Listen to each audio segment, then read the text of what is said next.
بالله من الشيطان الرجيم. بسم الله الرحمن الرحيم. أستغفر الله ربي وأتوب إليه. الحمد لله رب العالمين، ثم الصلاة والسلام على أشرف الأنبياء والمرسلين، حبيبنا وحبيب رب العالمين أبي القاسم محمد. اللهم صل على محمد وعلى محمد وعلى آله الطيبين الطاهرين المعصومين المنتجبين. أما بعد، السلام عليكم ورحمة الله وبركاته. وعليكم السلام ورحمة الله وبركاته. صلى الله عليك يا سيدي يا أبا عبد الله. صلى الله عليك يا مولاي يا ابن مولاي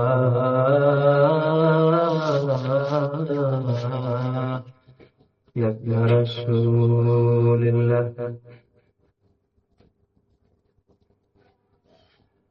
صلى الله عليك يا مولاي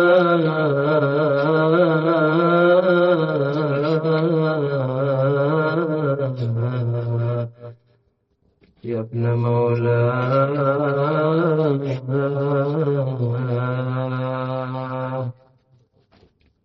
يا مظلوم بكربلاء. صلى الله عليك يا سيدي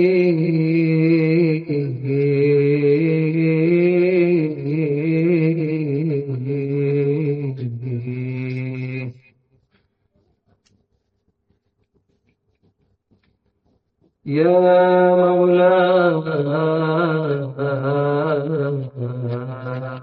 يا ابن فاطمة يا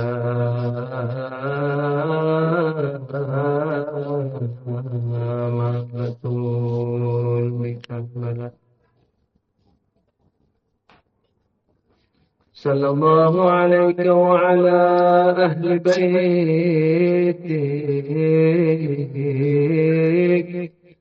وأصحابك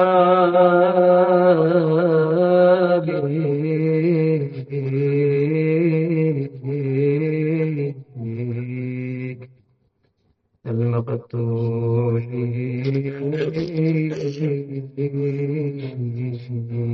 في الكربلاء.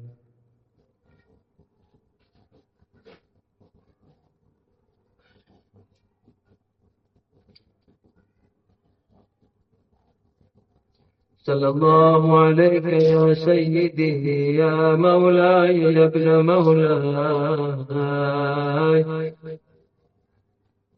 يا ابن رسول الله يا ابن علي المرتضى يا ابن فاطمة الزهراء وعلى أولاده وعلى أصحابه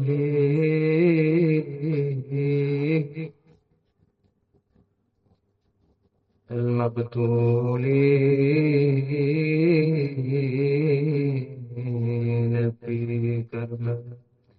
يا ليتنا يا ليتنا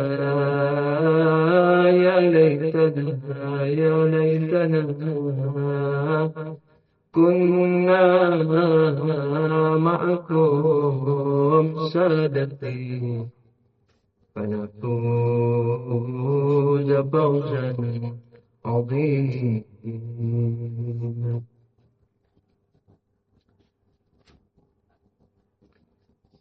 Salam padamu Maula, salam padamu ya Sayyidi. Ketika kau diduduki dadamu ya Maula ya Maula. Salam padamu ketika topi perangmu dicampakkan ya Sayyidi. Salam padamu ketika rambutmu dicabaki, ya Sayyidi, ya Maula, ya Maula, ya Maula. Salam padamu ketika Shimir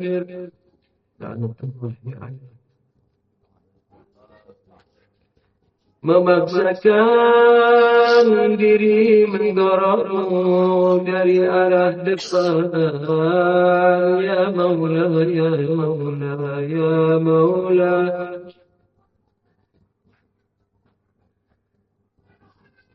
Tapi lehermu tak kunjung luka, ya Sayyidi, ya Sayyidi, ya Maula. Salam padamu ya Zahra,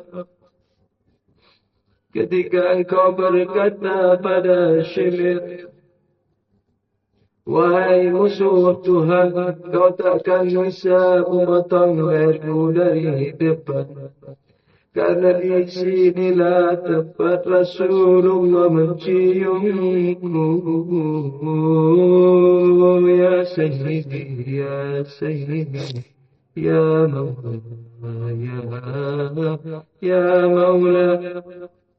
Salam padamu ketika dengan kasar Shimir membalikkan badanmu,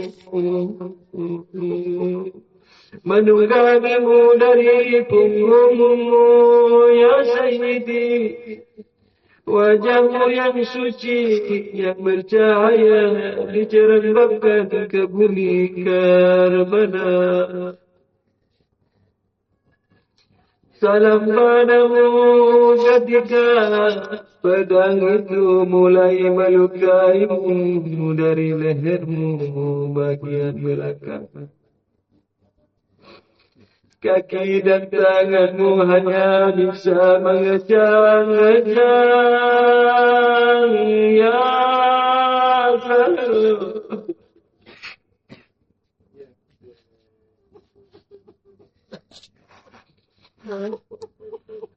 Rasulullah di Arshullah, Imam Ali, Imam Hasan, Zahra hanya bisa menatapimu, ya Maula, ya Husain.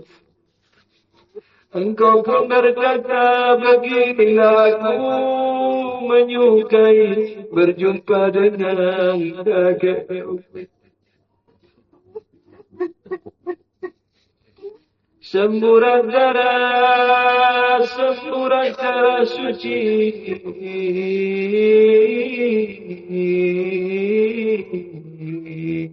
di Karbala.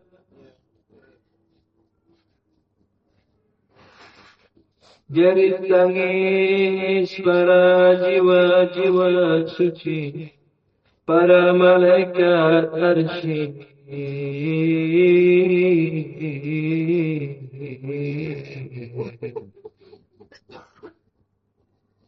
Tenggelam dalam laut kamu, tenggelam dalam deritamu, ya Sayyidi, ya Sayyidi. Kami menyertaimu dalam duka, ya Maula, ya Maula, ya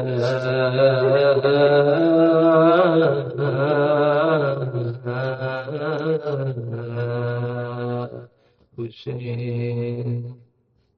Assalamu ala Husain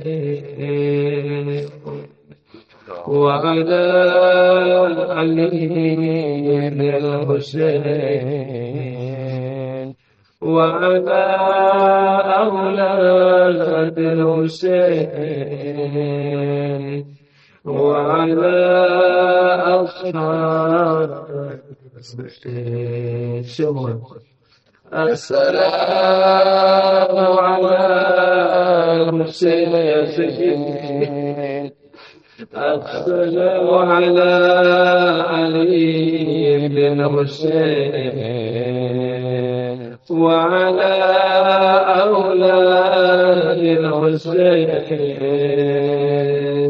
وعلى أصحاب الحسين. السلام على الحسين مولانا وعلى علي بن الحسين وعلى أولاد الحسين وعلى أصحاب الحسين ولا نعبد القوم الظالمين.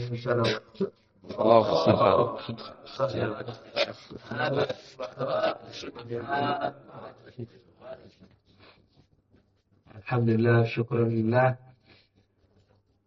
ala taufiqihi. Segala puji syukur kepada Allah SWT yang telah memberikan taufik kepada kita, taufik cinta, taufik iman.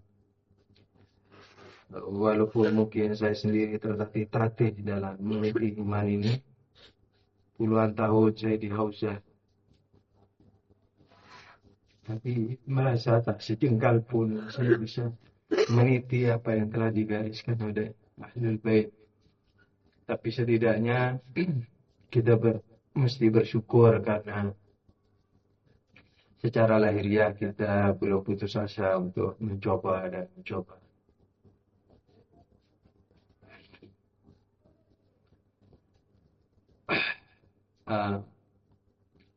Topik yang saya siapkan walaupun isinya pengulangan dan pengulangan,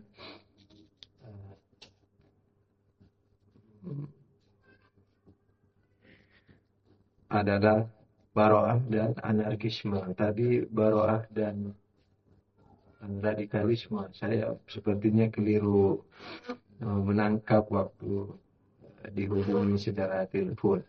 Ala kulli hal, jadi topiknya jadi baroah dan anarkisme.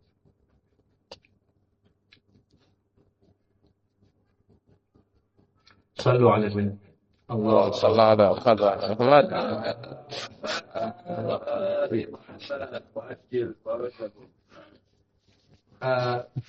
Sebenarnya saya lagi fokus ya dalam mungkin 2 tahun ini terakhir kepada penerapan metode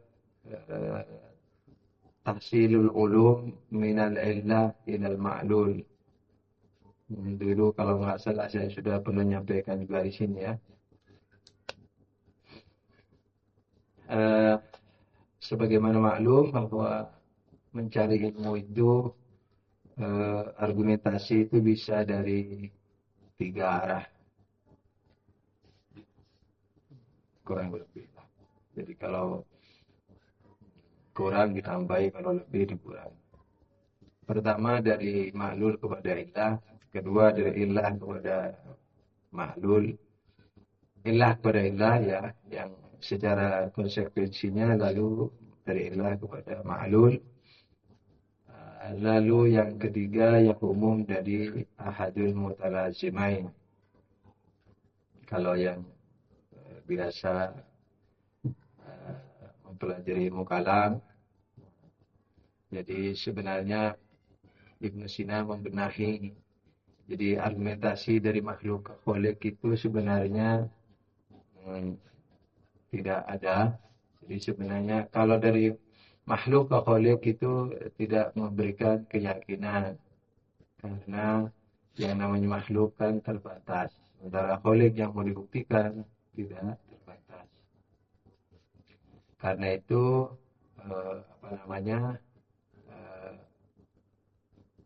pembuktian khalik dengan makhluk itu tidak bisa. Lalu argumentasi yang ada itu bagaimana?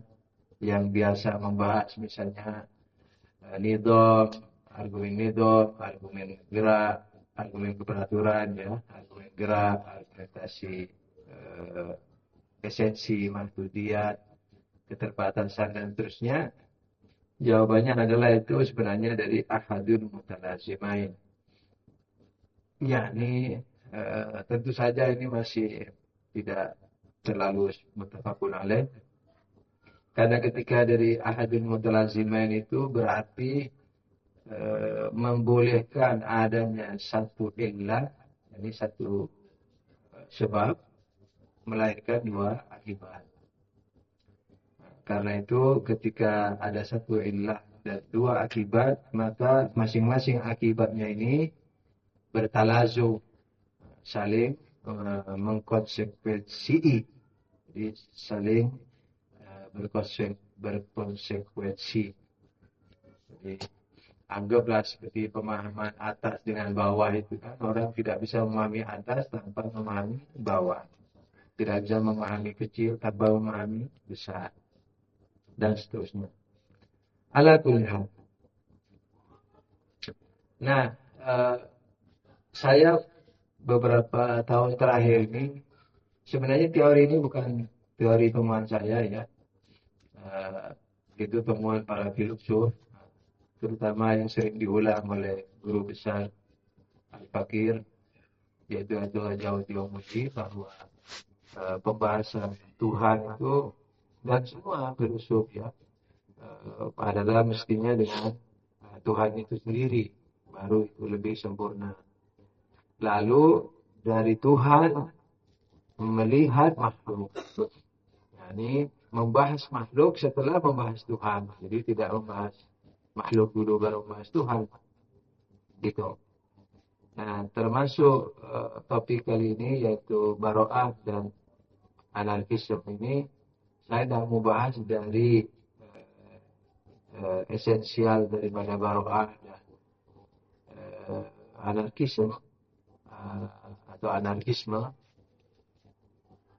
lalu menghubungkannya dengan Tuhan, tapi saya melihat dari Tuhan dulu. Dan ini pada topik bahasan yang lain, cara ini sudah pernah saya sampaikan di sini. Tapi ala kulli hal, karena dalam filsafat tidak ada, dalam hakikat tidak ada istilah pengulangan, yang ada penambahan.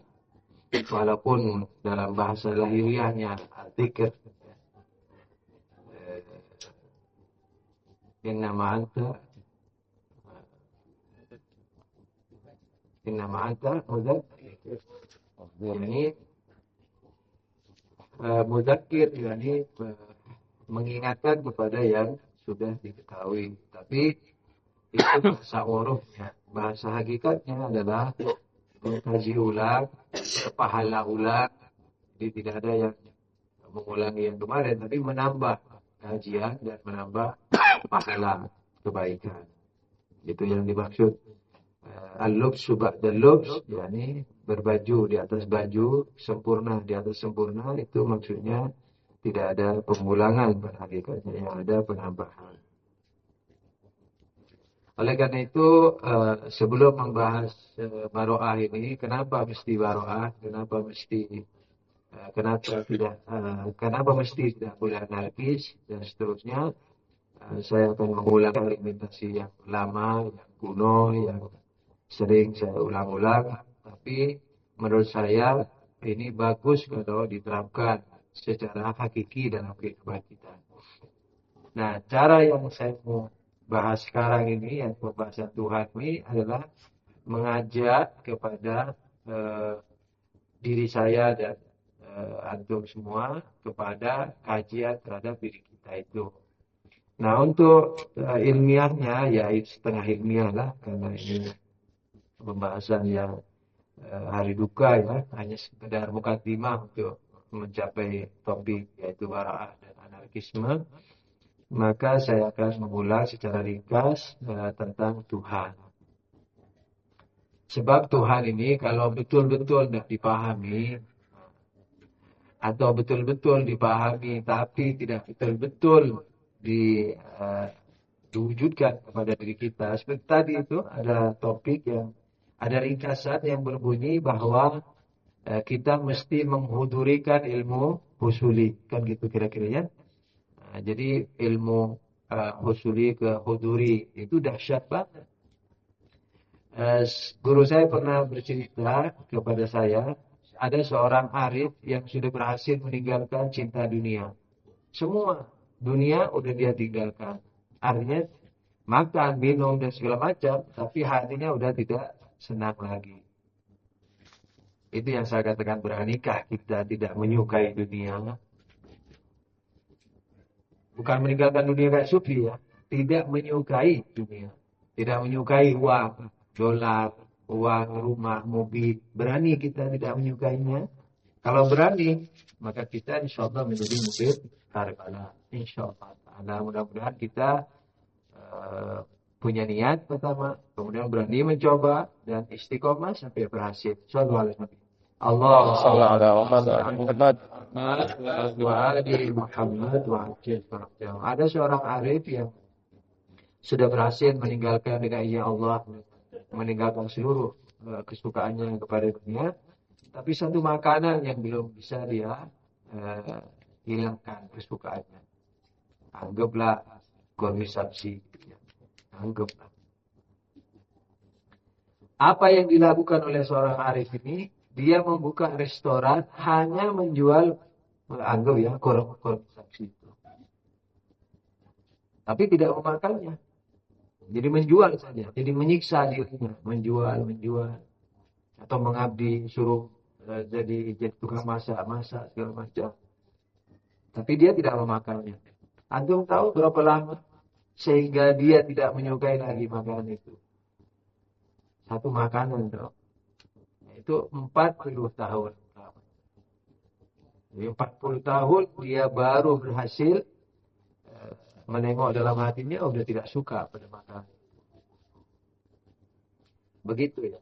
Jadi bahasa yang kita miliki di Hausa ini luar biasa. Jadi dahsyat banget. Sebenarnya ayat, riwayat, ilmu itu kalau mau disederhanakan, bisa saja disederhanakan. Tapi yang tidak sederhana itu pengamalannya. Kalau dulu saya masih di Sunni itu suka membaca kitab-kitab tasawuf, misalnya Ihya atau Mantiqut Tair, karya Al-Attar kalau bahasa itu ya. Nah itu kadang-kadang seorang guru merusak bunga, bunganya dirusak, kebun bunga dirusak, muridnya suruh pergi. Dibilang nanti setahun atau 2 tahun ke sini terangkan apa yang saya maksudkan. Begitu. Saya tidak mau mendukung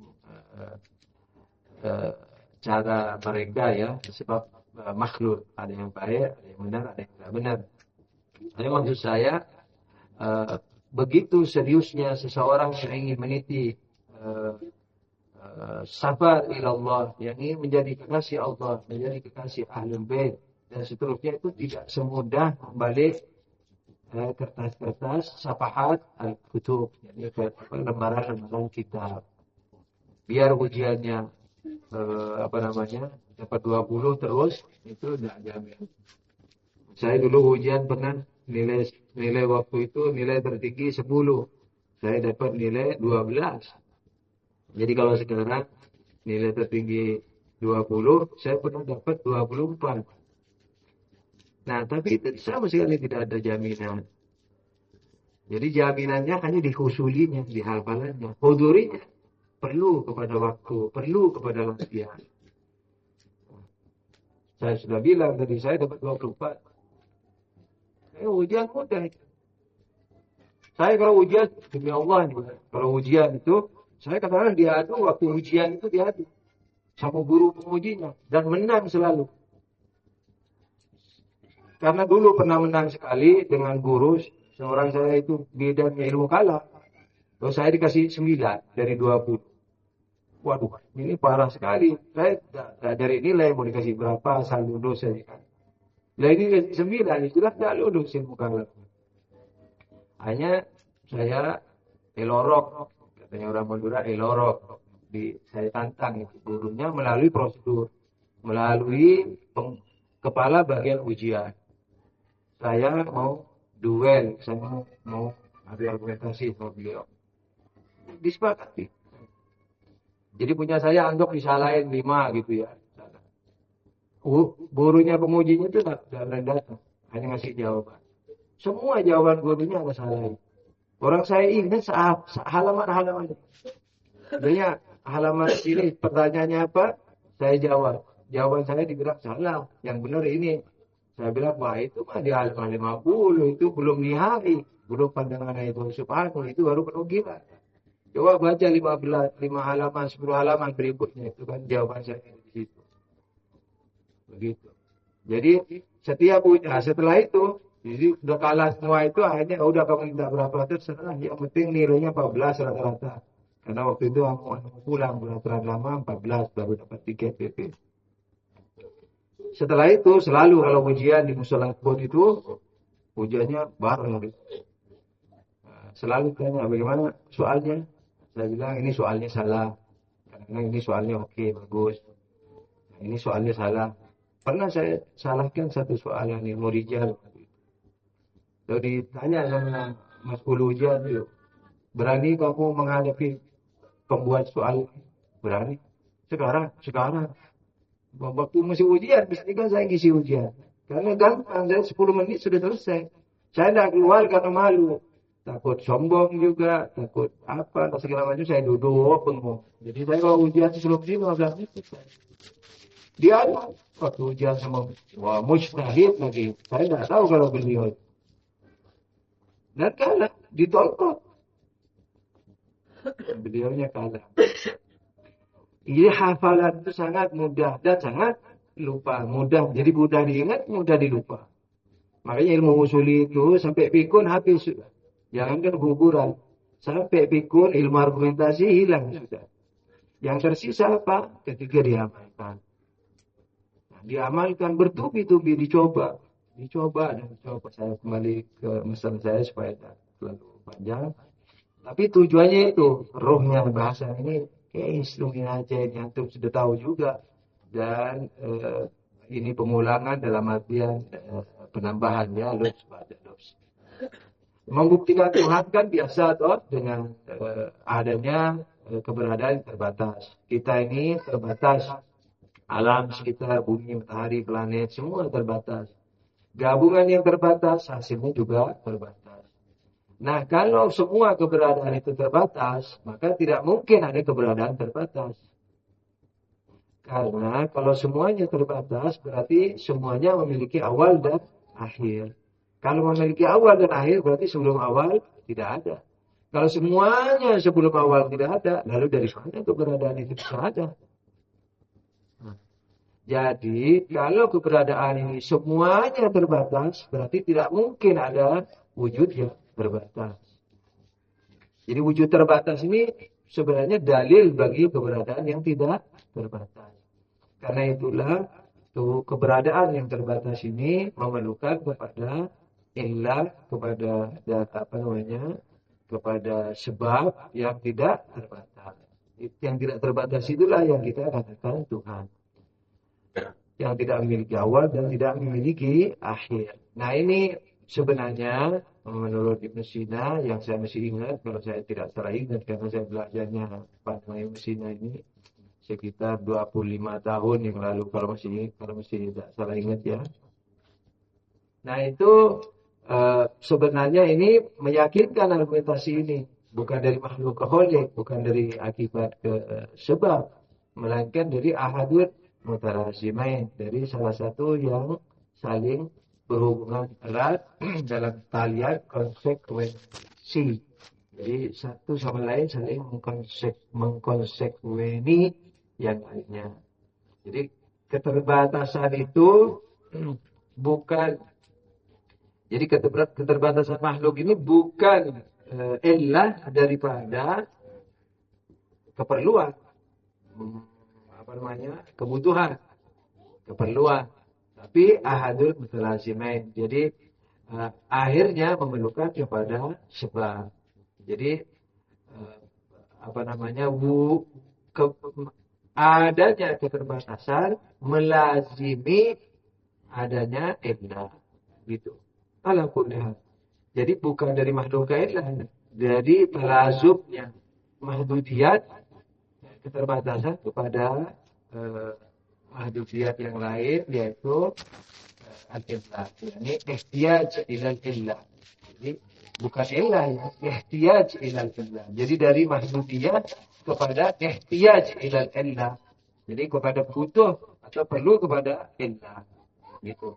Jadi bukan dari maklul ke illah ini. Dari maklul ke ihtiyaj ilal illah. Dari sebab, dari akibat kepada butuh pada akibat. Jadi bukan dari sebab ke, bukan dari akibat ke sebab, melainkan dari mahdudiyat, dari keterbatasan akibat kepada kebutuhan pada apa tadi? Sebab. Sebab. Gitu. Ala kulli hal. Jadi meyakinkan.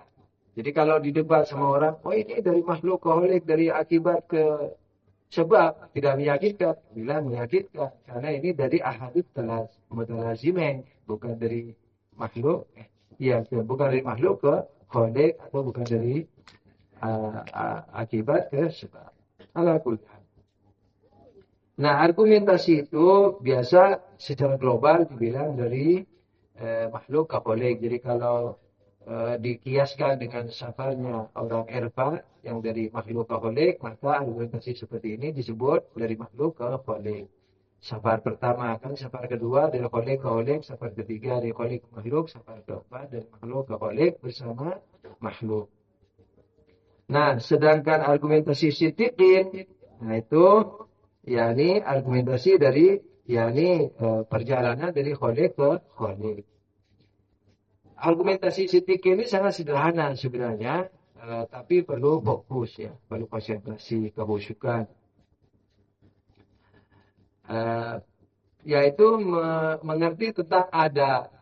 Sangat sederhana sebenarnya, tapi sebagian orang dulu mengira ini pemaksaan. Padahal tidak pemaksaan, sangat sederhana. Ada adalah ada. Ada adalah ada. Nah, ada bukanlah tiada. Benar semua ini. Ada adalah ada. Ada bukanlah tiada. Ada bukanlah campuran antara ada dan tiada. Kenapa? Karena ada adalah ada. Jadi ada adalah ada yang benar. Ada adalah ada. Bukan ada adalah tiada. Bukan ada adalah campuran ada dan tiada. Kalau begitu, ada adalah ada. Ya sudah, ada itu. Nah, itulah Tuhan. Jadi hakikat ada itulah Tuhan. Ini pemaksaan ada, maka. Ketika saya katakan ada, bukanlah campuran antara ada dan tiada. Nah, bukan pemaksaan. Karena ada adalah ada. Biasanya lalu direcoki dengan diri kita. Lalu diri kita ini apa? Makanya kadang-kadang Aibul Jawadi kalau ditanya begitu sama murid-murid beliau mengatakan, itu taruh dulu dirimu itu. Perlu amat siapa dirimu, siapa alammu, nggak terserah. Tapi argumentasi ini kamu batalkan dulu. Ada adalah ada bukanlah tiada, ada bukanlah campuran antara ada dan tiada. Batalkan ini. Jangan terus-terus kita ini siapa. Memangnya kalau kita nggak ngerti diri kita ini siapa, lalu argumentasi ini salah. Biasanya diam, tapi bergumam biasanya. Terus cimishe, cimishe. Ini yang berat. Cimishe ini nanti yang jadi tekanan saya. Jadi tekanan saya kembali kepada tausiah pada diri saya yang pertama tadi itu. Yakni beranikah kita melepas baju diri kita ini? Beranikah Abu Ammar melepas Abu Ammarannya? Itu. Beranikah antum juga melepas baju antum, identitas antum, dan seterusnya. Ada caranya, jangan terus melepas. Akhirnya ya sudah berantakan, akhirnya anarkisme, ketidakberaturan. Baiklah, sallu ala Nabi.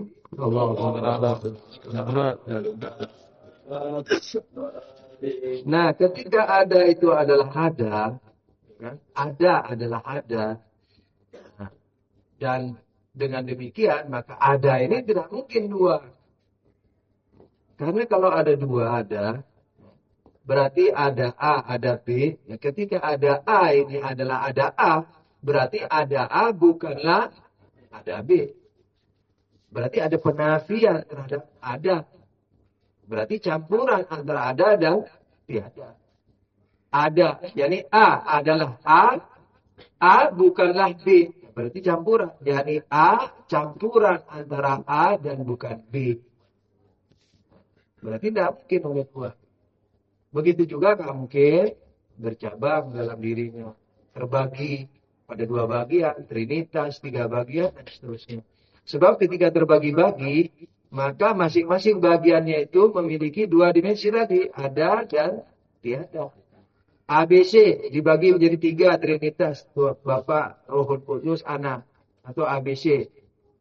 A adalah A dan bukan B dan C. Berarti ada rangkapan.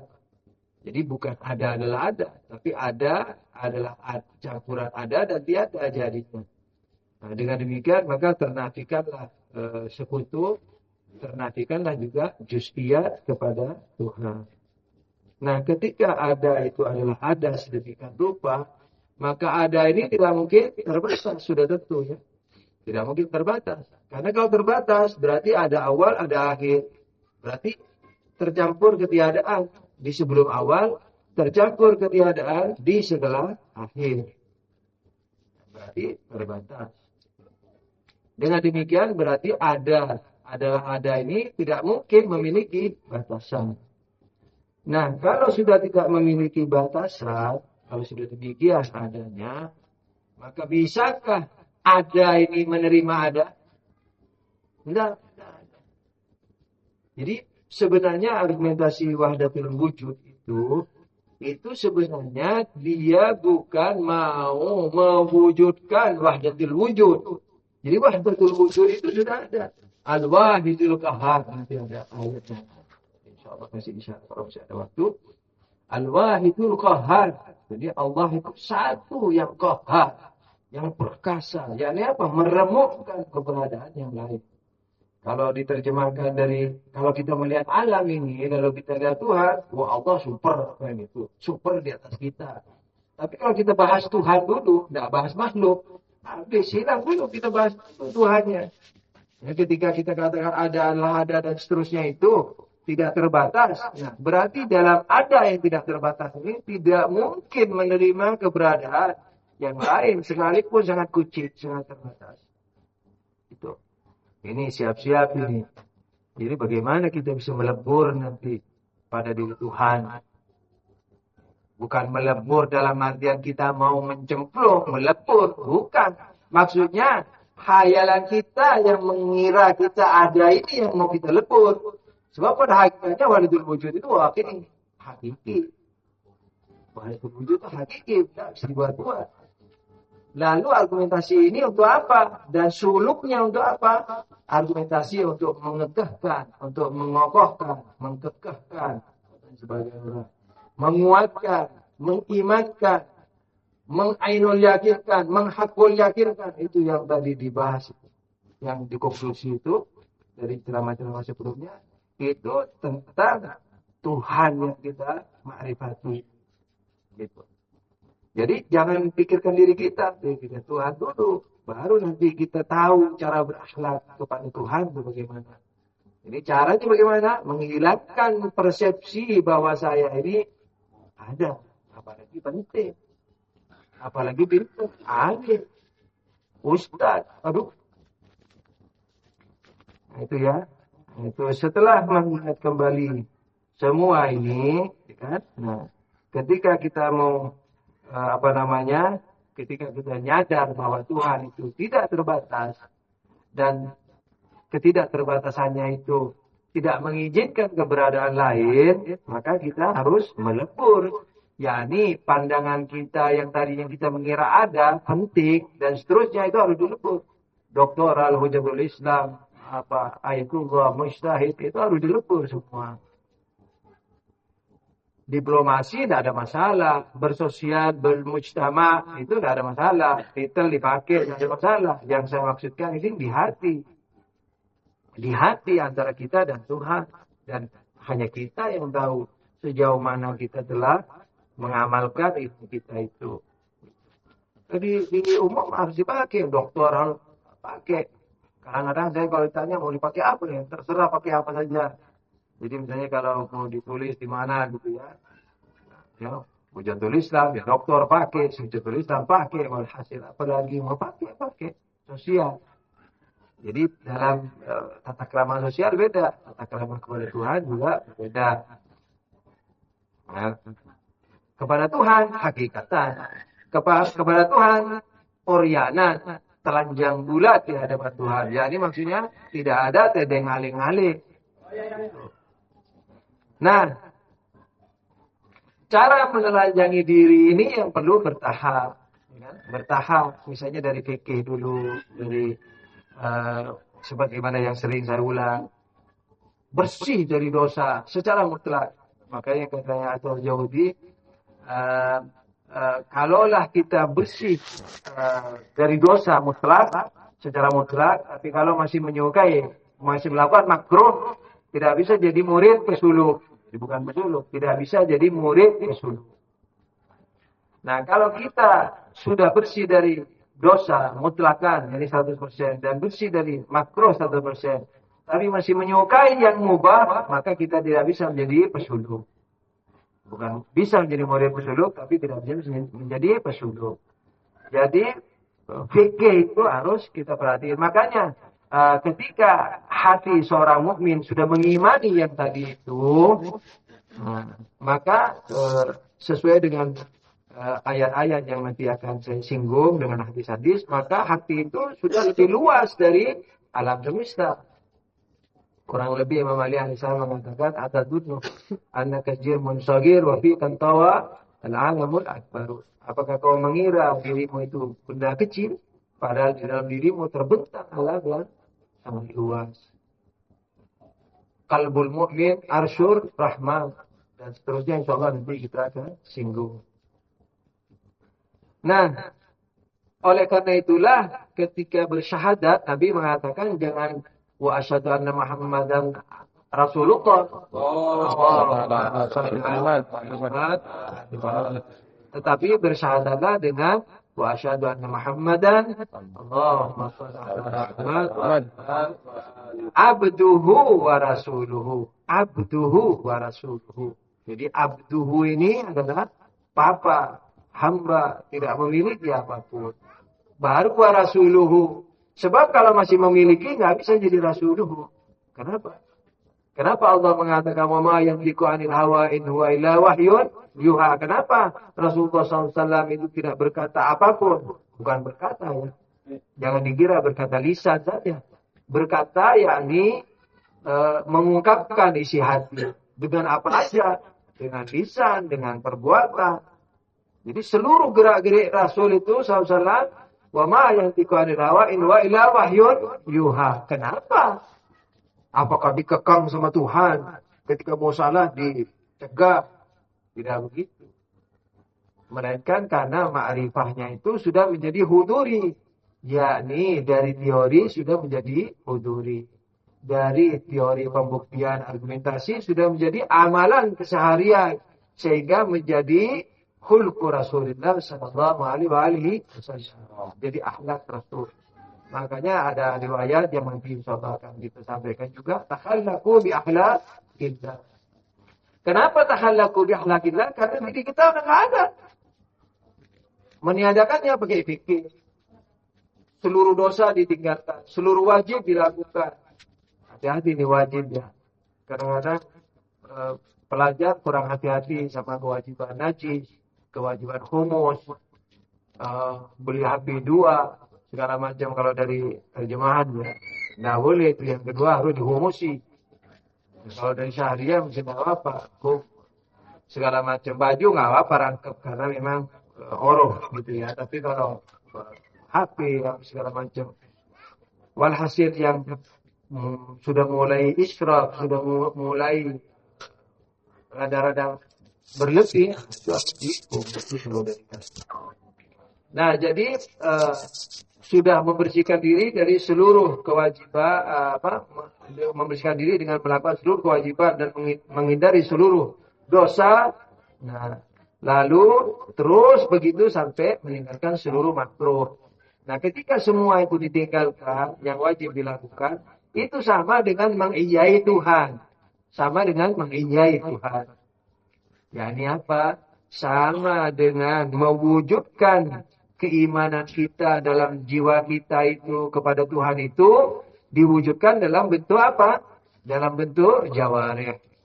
Dalam bentuk abdan kita, badan kita, tangan dan mata kita.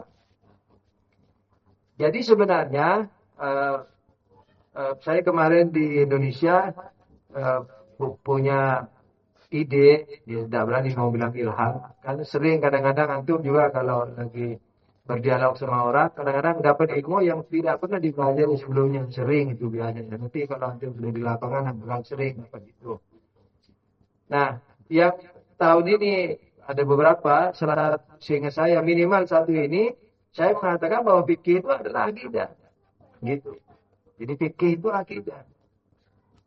Benar tidaknya misalnya nanti ya, yang penting itu terlintas dalam benak saya bahwa fikih itu sebenarnya akidah. yakni akidah dalam bentuk zuhur, akidah dalam bentuk zahir, akidah dalam bentuk materinya, aplikasinya. Jadi sholat, puasa itu aplikasi dari iman. Jadi aplikasinya ini kewujudan dari iman itu. Jadi cuma wajahnya jadi fikih, jadi puasa, jadi sholat, jadi haji, jadi amal ma'ruf nahi munkar dan seterusnya. Wa illa bermuara dari mana? Dari hati. Makanya kalau Allah mengatakan, kalau ada hadis mengatakan qalbul mu'min arsyur rahman, hadis orang mukmin itu arsy Allah. Kenapa dikatakan arsy? Karena di ayat dikatakan setelah Allah mencipta alam ini fastawa 'alal arsy. Jadi Allah mengontrolnya dari arsy. Jadi arsy itu singgasana, tahta, tempat memerintahnya raja. Jadi Allah di arsy itu menguasai arsy, memerintah malakut yang ada di alam misal atau alam malakut untuk memerintah atau mengatur alam semesta materi.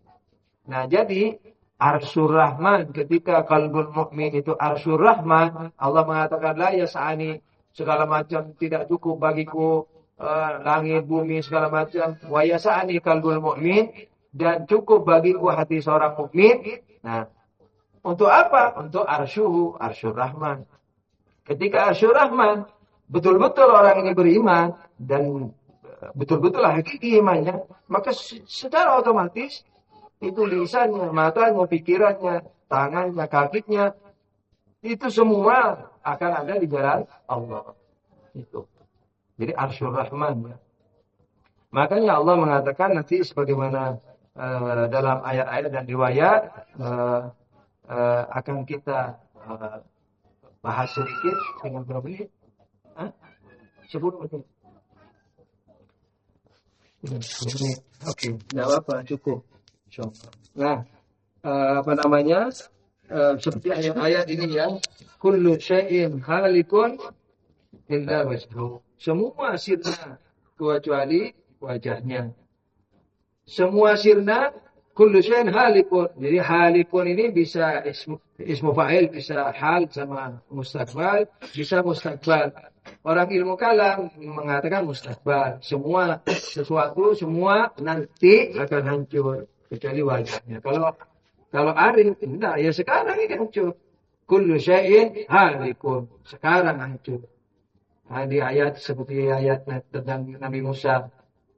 Apakah kau mengira itu gunung-gunung kokoh? Padahal itu sahab. Itu tidak lain hanya sekedar angin berlalu. Nah, kalau bahasa sahab yakni awan berlalu gitu. Sahab yakni kurang lebih mendung yang tipis barangkali ya. Iya, ini maksudnya tidak kokoh, bisa dikemana-manain. Atau yaumu tubaddalul ardu ghairal ardi was samawat wa barazu lillahi al-wahidil qahhar. Jadi Allah, jadi semua menuju kepada Allah yang satu, yang kokoh, yang qahhar, yang pemaksa. Nah, di sini orang misalnya makna irfannya adalah semua sesuatu itu nanti ngakui tidak ngakui di dunia selagi masih hidup, semua kembali kepada Allah. Jadi mengakui hanya beradaan Allah. Walillahil masyriq wal maghribu fa inama tuwallu fatamma wajhullah. Itu juga. Kemana kamu berpaling, kamu akan mendapati wajah Allah. Wajah Allah ya. Di alam semesta ini dan kita ini wajah Allah. Jadi wajah wujud. Karena kita udah ngerti kan, yang ada hanya Allah. Jadi wajah Allah yakni wajah ada, jadi bukan ada. Jadi kalau kita melihat pohon, oh ada ya, ada itu. Tapi kita keliru mengatakan, oh pohonnya ada. Ada orang ketok pintu, oh ada orang. Padahal ketokan pintu itu mau menceritakan ke kita, ada itu. Bukan ada pengetok pintu. Tapi kita salah menghubungkan kepada pengetok pintu. Karena wajah Allah semua, wajah ada. Gitu. Riwayat dan seterusnya, yang seperti tadi itu, wa ma yataqarrabu ilayya abdi bisyai'in ahabbu mimma iftaratu alaihi. Jadi kurang lebih artinya tidaklah seorang hamba mendekatiku tidak mendekatiku lebih kusukai dari mengamalkan kewajiban. Wa innahu la yataqarrab ilayya bin nawafil hatta uhibbahu fa idza ahbabtuhu, dan seterusnya, kuntu sam'ahu alladhi yasma'u bihi wa basaruhu alladhi yubsiru bihi wa lisanahu alladhi yantiqu bihi wa yadahu alladhi, dan seterusnya. Jadi tidak lebih kusukai seorang hamba mendekatiku kecuali dengan yang wajib. Kalau mendekatiku dengan nawafil, maka nanti akan kucintai dia. Dan kalau sudah kucintai, aku jadi matanya, aku jadi tangannya, jadi kakinya, dan seterusnya. Kenapa? Karena hatinya sudah menjadi qalbul arsyur rahman, sudah menjadi istana Allah. Nah, ini jadi menteri-menterinya ini, jawarih ini. Makanya semua dipandu oleh Allah. Ini sebenarnya yang dikatakan fana itu. Fana, yakni tidak melakukan apapun kecuali perintah Allah dan keinginan Allah. Takhallaku bi ahlakillah, tadi sudah disebutkan. Nah, kenapa takhallaku bi ahlakillah? Karena ketika udah hatinya hanya Allah saja yang ada, yang lainnya tidak ada. Tidak ada yang disukai kecuali Allah. Dan dengan ilmu profesional dan seterusnya dan pengamalan, maka akhlaknya otomatis akan menjadi akhlak Allah. Dan seterusnya. Kemudian yang tadi itu la yasa'ni ardi wala sama'i walakin yasa'ni qal abdiya al-mu'min. Jadi tidak cukup bagiku langit, bumi dan seterusnya, dan cukup bagiku hati seorang mukmin. Inna qalbal mu'min arsyur rahman. Ini sesungguhnya hati seorang mukmin itu adalah apa? Arsy Allah. Nah, ala kulli hal, nah ketika kita iman kita, jadi kita bahas Allah ini ya, bahas Allah, lalu wahdatu wujudihi, ya, dengan keesaan wujudnya, bukan keesaan Tuhan. Jadi sudah tidak lagi asyhadu an la ilaha illallah, tapi asyhadu anna al-wujuda la wujuda illallah. Jadi kalau tadi syahadatnya sebelumnya tiada Tuhan melainkan Allah, sekarang tiada wujud kecuali Allah. Ketika tiada wujud kecuali Allah, dan kita menyilahkan Allah di dalam hati kita dengan argumentasi itu dan pengamalannya, yaitu menghindari dosa secara mutlak, mengamalkan kewajiban secara mutlak, meninggalkan makruh secara mutlak, dan menghindari seluruh yang kita sukai selain Allah, maka ketika demikian adanya, maka Allah mengambil hati kita menjadi arsy-Nya, menjadi singgasananya. Nah, ketika demikian apa yang terjadi? Allah Maha Suci, Allah Maha tidak terbatas. Lalu apa yang terjadi kalau begitu?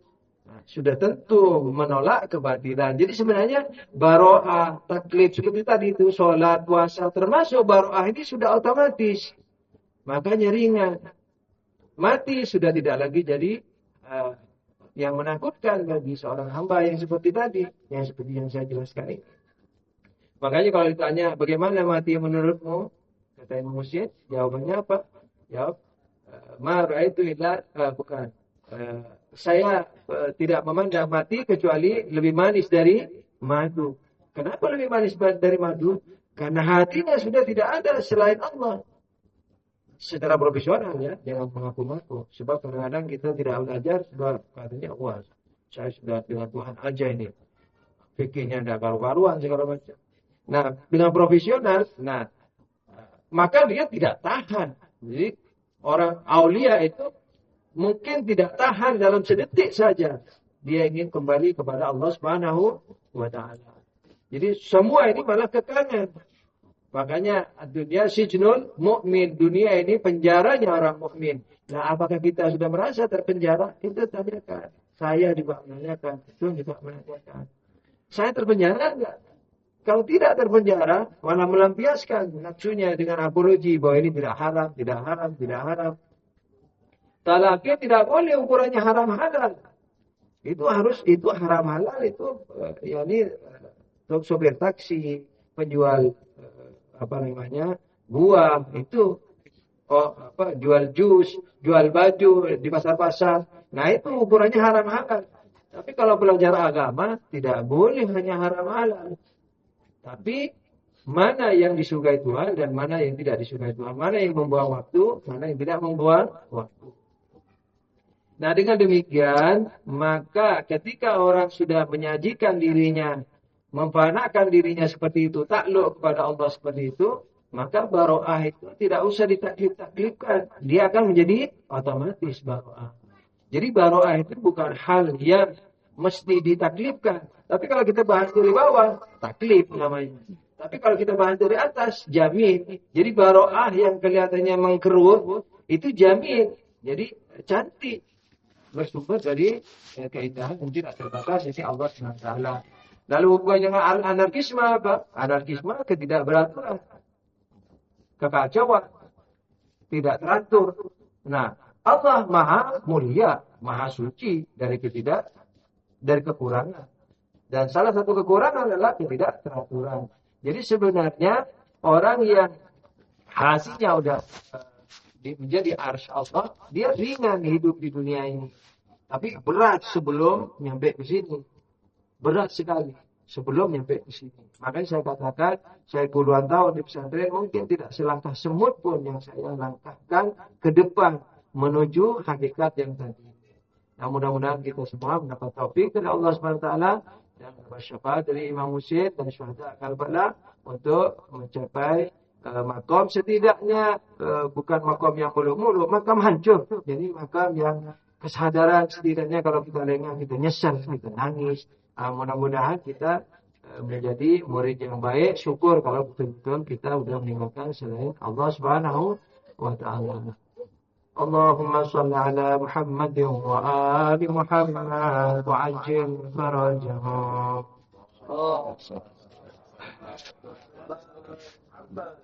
Ketika Imam Hussein alaihi salam sudah tinggal sendirian, masuk ke dalam kemah untuk berpamitan.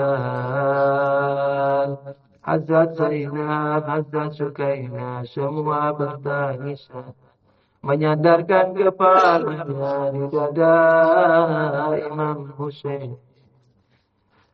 Ketika Imam Hussein sudah keluar dari kemah, dipanggil dari dalam kemah, ya Hussein, barangkali mereka menasihani anakmu ini, asgar yang masih menyusui ini, karena dia tidak berbahaya untuk mereka. Dia sudah tidak menyusu, karena susu kami sudah kering dan tidak ada air sejak kemarin. Imam Hussein membawa putranya Ali Asghar diangkat tinggi-tinggi dan berkata, ayuhan nas, wahai kaum, kalian ingin membunuhku, bunuhlah aku setelah ini. Tapi apa salahnya anakku ini? Lihatlah bibirnya yang kering, yang lidahnya dijulur-julurkan karena kehausan. Tidakkah kalian mengasihaninya? Tidakkah kalian sudi memberikan setetes dua tetes air? Imam Husain belum selesai berkata, melesat panah. Ada riwayat mengatakan menembusi telinganya. Ada riwayat yang mengatakan menembusi lehernya. Semburat darah segar alias gar bergelepar-gelepar di pangkuan Imam Husain. Timang-timang anakku sayang, timang-timang anakku sayang. Imam Husain melemparkan darah yang ada di tangannya ke langit, ke atas, dan tidak ada setetes pun yang kembali ke bawah. Ya mazlum Husain, diriwayatkan dalam kitab-kitab Sunni. Saya sendiri membacanya riwayat itu, tapi karena bukan pembacaan saya hari ini. Di dalam kitab-kitab Sunni, sejarah Sunni dikatakan setelah peristiwa Karbala selama 40 hari, di mana ada hujan di Timur Tengah, hujan memerah, hujan darah. Dan ini ada di kitab-kitab mereka. Bahkan ada ensiklopedia di Eropa yang menyebutkan pada tanggal hari pas bertepatan dengan Asyura itu, di sana hujan, yang terjadi hujannya hujan darah. Ya Maula Husain, kurang apa lagi hujahmu? Ya Sayyidi, ya Maula, ya Maula, sudilah datang ke majlis sederhana kami ini. Sapulah kekurang sucian hati kami, ya Maula, hingga jawarih kami mengikuti hati yang kau sapu itu. Ya Maula, ya Maula, ya Maula, ya Maula. Azzamallahu ujurakum ya Maula Mahdi, ya Maula Mahdi, wa ujurana bi musibatikum wa musibatina بالحسين وأولاد الحسين وأصحاب الحسين. اللهم عجل في فرج مولانا المهدي صلواتك عليه وعلى آبائه. صلوا على النبي. صل على محمد. شكرا.